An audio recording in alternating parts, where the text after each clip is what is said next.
ನಿನ್ನೆ ಬರ್ಬರವಾಗಿ ಹತ್ಯೆಗೀಡಾದಂಥ ಸುಹಾಸ್ ಶೆಟ್ಟಿಯ ಮಾವ ಇರೋಂಥದ್ದು. ಮಾವರಿಗೆ ಮಾತಾಡ್ತಾ ಹೋಗ್ತೀನಿ.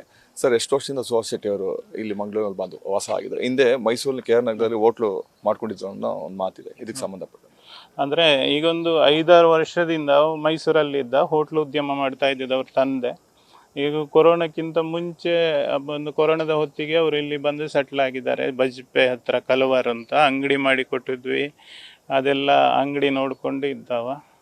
ಮತ್ತು ಇದೆಲ್ಲ ಹಿಂದುತ್ವದ ಸಂಘಟನೆ ಇದರಲ್ಲಿ ಎಲ್ಲ ತೊಡಗಿಸ್ಕೊಂಡಿದ್ದ. ಹಾಗೆ ಈಗ ತಾಯಿನೂ ಕೂಡ ಅನಾರೋಗ್ಯ ಪೀಡಿತರಾಗಿದ್ದಾರೆ. ಅವರಿಗೆ ಈ ವಿಷಯ ಇನ್ನೂ ಗೊತ್ತಿಲ್ಲ ಅನ್ನೋ ಮಾತಿದೆ.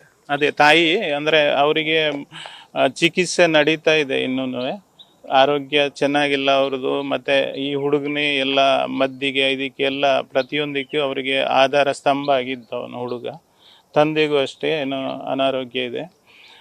ಮನೆಗೆ ಆಧಾರ ಸ್ತಂಭ ಇವನೇ ಆಗಿದ್ದ. ಎಲ್ಲ ಚಿಕಿತ್ಸೆ ಕೊಡ್ತಾ ಇದ್ದ. ಮತ್ತು ತಾಯಿಗೆ ಇನ್ನೂ ಗೊತ್ತಿಲ್ಲ, ಅಂದರೆ ಹೇಳಿದರೆ ಅವರಿಗೆ ತಡ್ಕೊಳ್ಳುವಂಥ ಒಂದು ಮಾನಸಿಕವಾದಂಥ ಒಂದು ಧೈರ್ಯ ಅವರಿಗಿಲ್ಲ. ಹಾಗಾಗಿ ಇನ್ನೂ ಹೇಳಲಿಲ್ಲ. ಇವ್ರಿಗೆ ಮೊದಲಿನ ಥ್ರೆಟ್ ಇತ್ತ ಸರ್? ಇವ್ರ ಮೇಲೆ ಹಲ್ಲೆ ಆಗತ್ತೆ, ಅಟ್ಯಾಕ್ ಆಗತ್ತೆ ಅನ್ನೋ ಒಂದೇನಾದರೂ ಇವರಿಗೆ ಮುನ್ಸೂಚನೆ ಇತ್ತ ಅಂತ? ಇತ್ತು ಅಂತ ಹೇಳ್ತಾರೆ. ಬಟ್ ಅದು ಅವೆಲ್ಲ ಹುಡುಗರನ್ನ ಕರ್ಕೊಂಡು ಹೋಗ್ತಾ ಇದ್ದ, ಇದು ಮಾಡ್ತಾ ಇದ್ದ. ಥ್ರೆಟನಿಂಗ್ ಇತ್ತು ಅಂತ ಹೇಳ್ತಾ ಇದ್ದಾರೆ. ಇದು ತುಂಬ ಕಡೆಯಿಂದ ಫೋನ್ ಬರ್ತಾ ಇತ್ತು ಅಂತ ಹೇಳ್ತಾರೆ.